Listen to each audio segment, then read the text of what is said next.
Hallelujah hallelujah. धन्यवाद धन्यवाद धन्यवाद धन्यवाद धन्यवाद। महाजिंदा खुदाबंद खुदा परमेश्वर, हम आपको धन्यवाद देते हैं, आदर महिमा और सम्मान देते हैं। यीशु नासरी, हम आज के इस विशेष महत्वपूर्ण दिन के लिए हम आपको धन्यवाद देते हैं। प्यारे यीशु, सबको एकत्रित किया प्रभु और उनके जीवन में आए उठा पटकी के लिए प्रभु हम आपको धन्यवाद देते हैं। आज से उनके सारे श्राप और बंधन टूट जाएं प्रभु। जो वचन आज कहा जाए उनके जीवन में कार्य करे प्रभु, क्योंकि ये आपकी दिल की गहराई की जो वचन है वो प्रभु सामने आए। तेरी पवित्र आत्मा हमारे अंदर होकर बोलें, ओंठ हमारे हों प्रभु, और जो भी वचन हो वह वेदी की अग्नि से प्रभु इन ओंठों को छुलाएं, जिससे कि वही गिने चुने शब्द आएँ, जिससे कि प्रभु लोगों के जीवन में कार्य हों, अद्भुत काम और छुटकारे हों। प्यारे यीशु, जो भी यूट्यूब पर जो लोग देख रहे हैं उन पर भी अनुग्रह दया करें प्रभु, के उनके जीवन में भी मिराकल हों। जो वचन सुने प्रभु, जाने के वास्तविकता सत्य जीवन और मार्ग आप हैं। प्यारे यीशु, हम आपको धन्यवाद देते हैं। जो लोग यहाँ मौजूद हैं सभी लोगों को आपके हाथों में सौंप देते हैं, ढांपते हैं सिर से नाखून तक तेरे लहू से। प्यारे यीशु, ये वचन उनकी दिल की गहराई में लिख जाए प्रभु, जो इनके जीवन में कार्य करे, और पिता इनके जो बंधन और श्राप हैं टूट जाएं यीशु के नाम से। आदर महिमा सम्मान देते हैं, यीशु नासरी के नाम से मांग लेते हैं। Hallelujah hallelujah. देखिए, सच्ची दाखलता मैं हूँ, मेरा पिता किसान है। जो डाली मुझ में नहीं फलती उसे मैं क्या करता हूँ? काट डालता हूँ। तो सच्ची दाखलता हम कैसे बनेंगे? आपने वचन सुना तो सच्ची दाखलता हम कैसे बनेंगे? जब हम प्रभु की आज्ञाओं को ही नहीं मानते तो हम कैसे प्रभु में बने रहेंगे?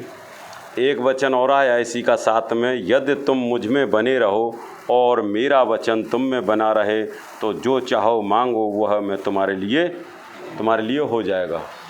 तो ये वचन किसका है? वचन जो कह रहा है प्रभु कि तुम मुझ में बने रहो और मेरा वचन तुम में बना रहे, वो कौन सा वचन है जो हम में बना रहना चाहिए? कौन सा वचन है जो हम में बना रहना चाहिए हमेशा के लिए? उस बात को आप गहराई से समझो, क्योंकि जो बीज परमेश्वर ने हमारे जीवन में बोया है वो फलवंत कब होता है? जब हमारे जीवन में वचन बना रहता है। और वो वचन कौन है? वो वचन कौन है? प्रभु यीशु मसीह। वो वचन कौन है? प्रभु यीशु मसीह। क्योंकि उसने कहा है यूहन्ना पहले में कि आदि में वचन था और वचन परमेश्वर के साथ था और वचन परमेश्वर था, यही आदि में परमेश्वर के साथ था। वही एक वचन है जिसे हम लोग नकार देते हैं, क्योंकि हम लोग यदि वचन हमारे जीवन में नहीं होगा तो प्रभु यीशु मसीह हमारे साथ नहीं होगा। क्योंकि जब परमेश्वर ने सृष्टि को बनाया है तो उसने कहा कि जीवन मैं हूँ। और जीवन किस में मिलता है? अंधकार में या ज्योति में? जब हमें अंधकार में जीवन नहीं मिलता, लेकिन आज भी हम अंधकार की चीज़ों को ज़्यादा पसंद करते हैं, ज्योति की चीज़ों को हम कम पसंद करते हैं। हम आज भी उसी अंधकार को पसंद करते हैं जिस अंधकार से हम निकल कर आए।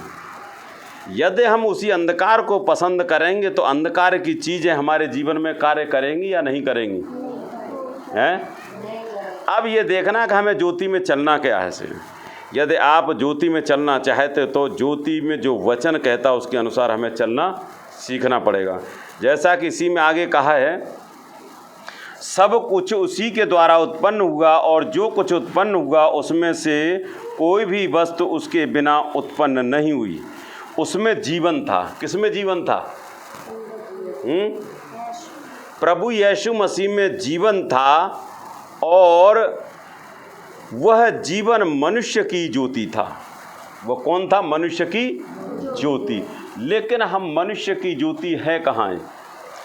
जब आदम को परमेश्वर ने बनाया उससे पहले परमेश्वर ने अंधकार को बनाया, ज्योति को बनाया है? परमेश्वर ने शुरुआत में जब आदम को बनाया था तो उसमें उत्पत्ति में जाएंगे पहले ही अध्याय में क्या कहा है कि पृथ्वी बेडौल और सुनसान पड़ी और गहरे जल के ऊपर अंधियारा था। क्या था? गहरे जल के ऊपर अंधियारा था, वहाँ जीवन नहीं था। हैं। तो सबसे पहले परमेश्वर ने क्या किया, जब परमेश्वर ने कहा उजियाला हो तो उजियाला हो गया। तो परमेश्वर ने सबसे पहले क्या किया, सबसे पहले उसने उजियाला किया और उजियाले में ही लोगों का जीवन सुरक्षित है। और यहाँ भी यही बात की जा रही है कि जीवन, उसमें जीवन था और जीवन मनुष्य की ज्योति था। ज्योति अंधकार में चमकती है और अंधकार ने उसे ग्रहण नहीं किया। आज भी हम ऐसे लोग हैं जो कहते हैं कि हमारे सामने बड़ी परेशानी आ रही है, हमारे सामने बड़ी दिक्कतें खड़ी हो रही हैं, हमें बीमारी ख़त्म नहीं हो रही है, हमारी बड़ी समस्याएं हो रही हैं। क्यों? कभी देखा ये साइकोलॉजी कर जो सोच के बैठा है कि ऐसा क्यों हो रहा है हमारे जीवन में? क्योंकि हम कहीं न कहीं परमेश्वर के वचन के विरुद्ध चल रहे हैं, या हमारे अंदर परमेश्वर का वचन है ही नहीं है। क्योंकि अंधकार हमेशा ज्योति से जलता है, अंधकार हमेशा ज्योति से भागता है। जब आपके अंदर वो ज्योति नहीं होगी तो अंधकार आपसे भागेगा क्यों?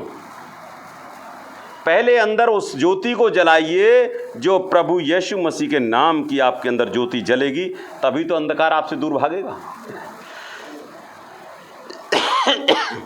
जब तक आपके अंदर संसार की बातें रहेंगी, संसार की सोच रहेगी और संसार की अभिलाषाएं रहेंगी, तो आपके अंदर प्रकाश कभी भी जागृत नहीं होगा। क्योंकि आप ये सोचते हो कि हमें चंगाई मिल गई, हम चंगे हो गए तो समझो प्रकाश आ गया, कतई नहीं आता।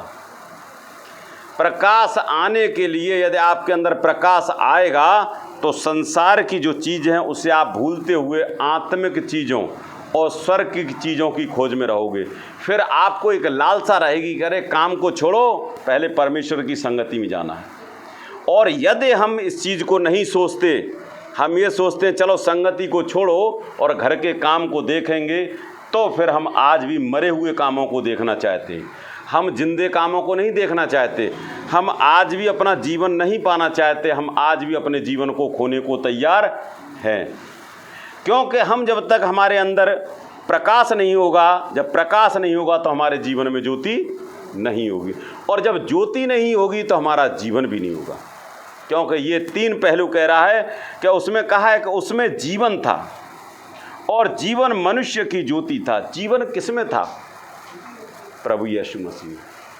जब प्रभु यीशु मसीह में जीवन था और वही एक ज्योति थी जो लोगों को जीवन दे सकती थी, लेकिन हम क्या करते हैं, उस ज्योति को हम ग्रहण करना पसंद नहीं करते।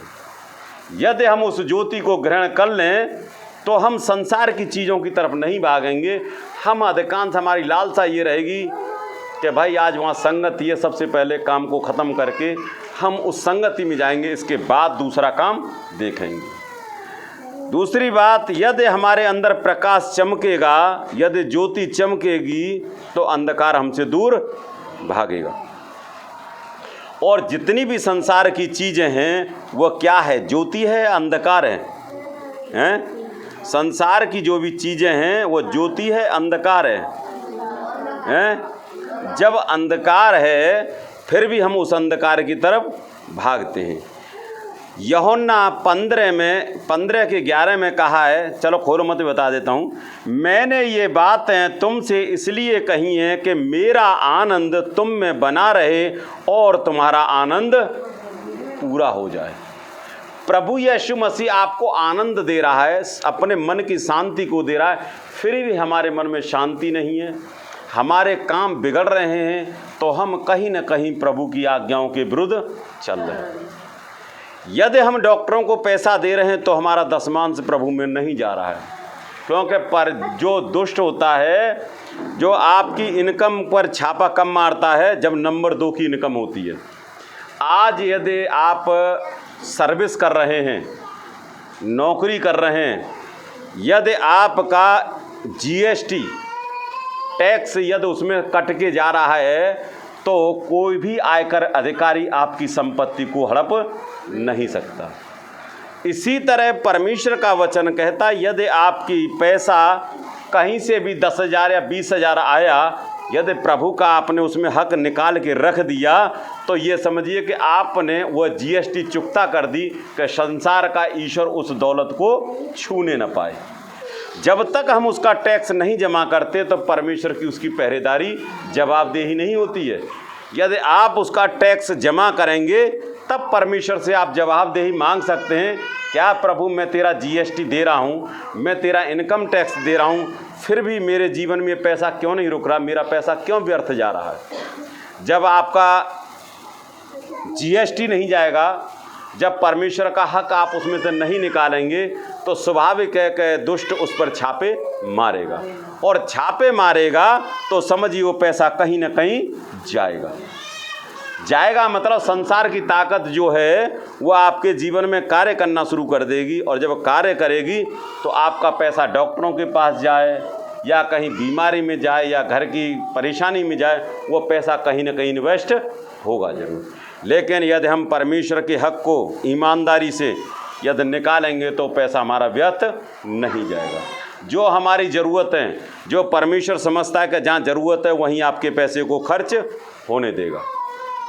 ये न सोचे कि आदमी यदि दशमांश दे रहा है या उसका हक निकाल रहा है और फिर भी उसके सामने हालात आ रहे हैं तो कहीं ना कहीं डिफ़ॉल्टर फिर भी हो सकता है। वो डिफ़ॉल्टर कैसे हो सकता है कि आदमी दान दे रहा है, उसमें से भी आधा पूरा क्या दे रहा है ये तो ईश्वर जानता है, हम और आप नहीं जानते, और इसके बाद देने के बाद वो कुड़कुड़ा रहा है या दुनिया में बता रहा है मैं तो दान भी देता हूँ, मैं तो संगति में जाता हूँ, क्योंकि परमेश्वर ने कहा है कि जो तू संसार में गाएगा उसका प्रतिफल तुझे तुरंत मिल जाता है, उसका प्रतिफल कहीं भी छुपा नहीं रहता। इसलिए जो भी दान करें वो कहता है कि इस हाथ से दान कर दूसरे हाथ को भी पता नहीं लगना चाहिए। यदि हम दान कर रहे हैं और बखान कर रहे हैं तो हमारा दान भी करना व्यर्थ है। वह दिखावा नहीं करना। जो संसार के लोग हैं क्या कहते हैं, आज मैंने 40 लड़कियों की शादी करी, मैंने 10 लाख रुपए खर्च कर दिया। परमेश्वर कहा कि तेरा किया हुआ यहीं तुझे प्रतिफल मिलेगा, आगे तेरे लिए प्रतिफल नहीं है। एक मनुष्य परमेश्वर की ओर से उपस्थित हुआ जिसका नाम यूहन्ना था। वह गवाही देने लगा कि ज्योति की गवाही दे ताकि सब उसके द्वारा विश्वास करें।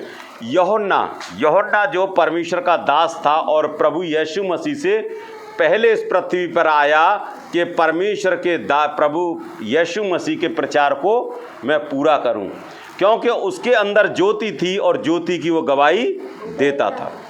हमारे अंदर यदि ज्योति है तो हम प्रभु की गवाही देते हैं, क्योंकि हम कहीं न कहीं यदि या तो आप परमेश्वर अपने आप में गलत नहीं है कि गलत कहीं भी है, इंसान गलत है और फिर भी ब्लेम परमेश्वर पर दे देता है। परमेश्वर में आने से पहले वो चैलेंज कर देता है कि परमेश्वर यदि ये मेरा काम हो जाए तो मैं तेरी सच्चाई में आ जाऊं, और यदि परमेश्वर ये कह दे कि यदि तू मेरी सच्चाई में खरा न रहा तो मैं तुझे ज़मीन में ला दूं, तो क्या वो स्वीकार करेगा? परमेश्वर को लोग चैलेंज कर देते हैं लेकिन अपने मन को कभी भी खतना नहीं करना चाहते, अपने मन की अभिलाषाओं को नहीं तोड़ना चाहते। आज भी परमेश्वर कहता है कि तू मेरी योजना में, मेरी इच्छाओं में और मेरी आज्ञाओं और विधियों में चलेगा तो मैं तुझे जीवन दूंगा, मैं तुझे छुटकारा दूंगा और शैतान के हर जुए को मैं तेरे जीवन में से नाश कर दूंगा। और उसने ये भी कहा है कि यदि तू मेरी आज्ञा और विधियों को मानेगा तो संसार की कोई भी बीमारी तुम्हारे जीवन में नहीं आएगी। अब आप खुद विचार करिए कि परमेश्वर गलत है या इंसान गलत है, क्योंकि अब आगे पढ़ेंगे। सच्ची ज्योति जो हर एक मनुष्य को प्रकाशित करती है जगत में आने वाली थी, वह जगत में था और जगत उसके द्वारा उत्पन्न हुआ और जगत ने उसे नहीं पहचाना। इस सृष्टि को जो बनाया है परमेश्वर ने वचन से ही बनाया या मेहनत मजदूरी करके बनाया है?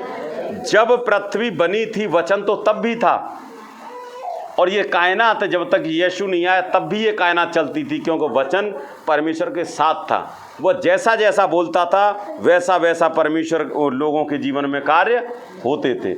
आज जब नए नियम में प्रभु यीशु मसीह जो जीवित वचन देहधारी हो गया तो उसे लोगों ने ग्रहण नहीं किया,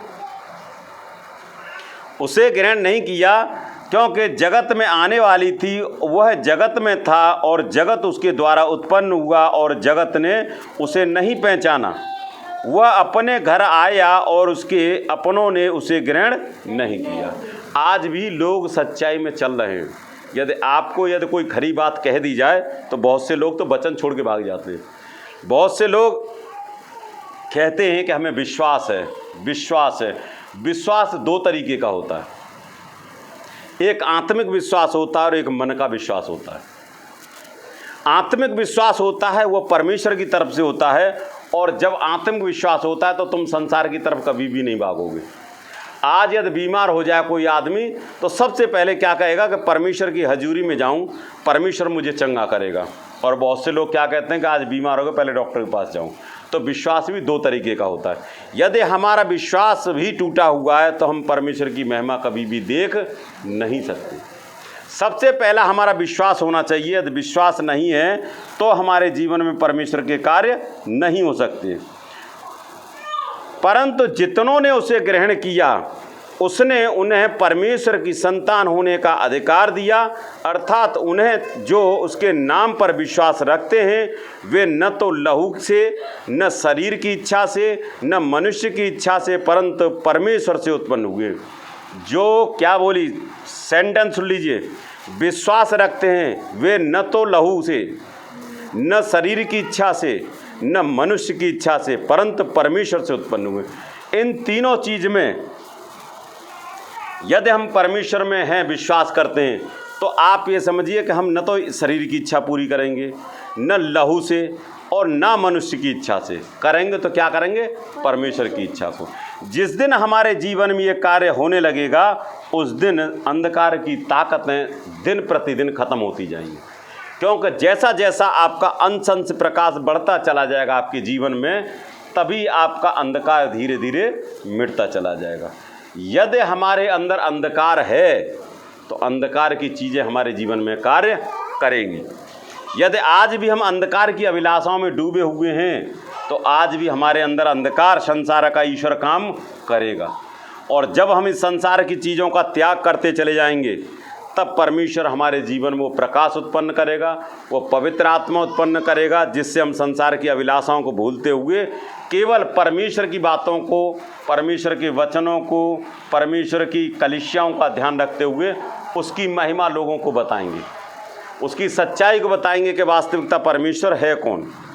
और वचन देहधारी हुआ और अनुग्रह और सच्चाई से परिपूर्ण होकर हमारे बीच में डेरा किया, और हमने उसकी ऐसी महिमा देखी जैसे पिता के इकलौते की महिमा देते हैं। अब क्या होगा? प्रभु यीशु मसीह में क्या होगा? वचन देहधारी हो गया। ये आप ये समझिए कि नए नियम में इतनी गनीमत है कि परमेश्वर ने आपको इस समय अनुग्रह का बुलाया है। यदि पुराने नियम में चले जाते तो आप एक दिन प्रभु में नहीं चल सकते, क्योंकि प्रभु तो बहुत खरा और सच्चा है, और प्रभु उसी बात को कहता है जो आपके जीवन में पूरी होती है। क्योंकि मैं जानता हूं कि संसार का कोई भी कार्य उसके लिए असंभव नहीं है। लोग जो कहते हैं, अब देखिए एक यहाँ की गवाही है दीवाने की, एक पूजा नाम की लड़की थी, वो उसका बेटा प्रभु की सच्चाई में आया और उसके कैंसर था, अस्पताल से निकल के आया, और वो करीब 1 या 2 साल चली, उसका कैंसर ख़त्म नहीं हुआ, और वो लड़का इतना बीमार हो गया कि हॉस्पिटल में वेंटिलेटर पर रखा हुआ था। जब डॉक्टर ने उसके लिए प्रार्थना करी और प्रार्थना करने के बाद वो बच्चा बोलने लगा और सही हो गया, तो सही होने का मतलब ये नहीं कि आपका कैंसर ख़त्म हो गया, अभी भी वेंटिलेटर पर दोबारा आ गया। क्योंकि कैंसर जब तक ख़त्म नहीं होगा, जब तक उसकी माँ घुटने टेक कर अपने पापों का पश्चाताप नहीं करेगी और परमेश्वर की जो आज्ञा हैं, जो विधियां हैं, उसके अनुसार नहीं चलेगी, उसका कैंसर जीवन में ख़त्म नहीं हो सकता। कैंसर उसी का ख़त्म हो सकता है जिसके अंदर परमेश्वर का प्रकाश चमकने लगता है। जिसके अंदर प्रकाश आ जाता है उसी के अंदर से बीमारियां जाती हैं, उसी के अंदर से नाइलाज बीमारियां जो ख़त्म होती हैं तभी ख़त्म होती हैं। क्योंकि बहुत से लोग आज भी सच्चाई में चल रहे हैं, यदि बपतिस्मा नहीं लेते आज भी वो संसार के लोग हैं, उन्हें कभी भी स्वर्गीय चीज़ों के भागीदार नहीं बना सकते। जब आदमी का बपतिस्मा होता है तब वो स्वर्ग के लिए दरवाज़ा खुलता है उसके लिए। अब प्रवेश करना आपके ऊपर निर्भर करता है। यदि आपके आज्ञा विधियां और परमेश्वर की इच्छा के अनुसार चल रहे हैं तो समझिए कि हम धार्मिकता को पूरा कर रहे हैं परमेश्वर की, और जिसने धार्मिकता पूरी कर ली उसका ही उद्धार है, और जिसने धार्मिकता पूरी नहीं की रोज़ प्रभु प्रभु चिल्लाते रहो, दिन रात प्रार्थना करो, दिन रात उपवास करो, कोई बेनिफिट नहीं मिलेगा। क्योंकि बेनिफिट वहाँ है जहाँ परमेश्वर की आज्ञा हमारे जीवन में कार्य कर रही है। यदि हमारे अंदर परमेश्वर का प्रकाश दिख रहा है तब ये समझिए कि हम प्रभु में कहीं ना कहीं खरे हैं, और यदि हम प्रभु में खरे नहीं हैं तो ये मत सोचिए कि हम प्रभु में आएंगे तो हमारा उद्धार हो गया। उद्धार उसका है जिसके अंदर ज्योति है, और ज्योति में ही जीवन है, अंधकार में जीवन नहीं है। तो सबसे पहले अपने आप को परखो, अपने आप को जानो कि हम वास्तविकता जो प्रभु में चल रहे हैं, क्या सत्यता यही है कि हम प्रभु में सही हैं।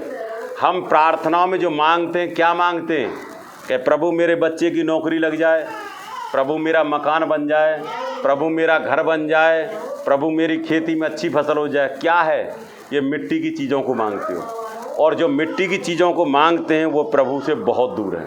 क्योंकि प्रभु भी कहता है कि भिखारियों का मेरे घर में आना बेकार है। भिखारियों को बाहर से ही भिक्षा दो और बाहर की बाहर कर दो। इसलिए अपने आप को खरे बनाओ और परमेश्वर की आज्ञा और विधियों के अनुसार चलने वाले ठहरो। जो आपके लोग बुराई करते थे आज वो लोग बढ़ाई करने लगे, तब आप समझिए कि प्रभु में हो। और यदि आज भी आपके अंदर वही गुण हैं तो प्रभु में चलने से आपको कोई भी बेनिफिट नहीं मिलेगा। यदि आज पहले हम चोरी करते थे, झूठ बोलते थे, फरेब करते थे, उस चीज़ को त्यागते हुए यदि लोग आपकी बढ़ाई करने लगे कि भाई बिगड़ा तो बहुत था लेकिन प्रभु में आकर वो संभल गया, ये हमारी पहचान होनी चाहिए प्रभु में। ठीक है, प्रभु का धन्यवाद है।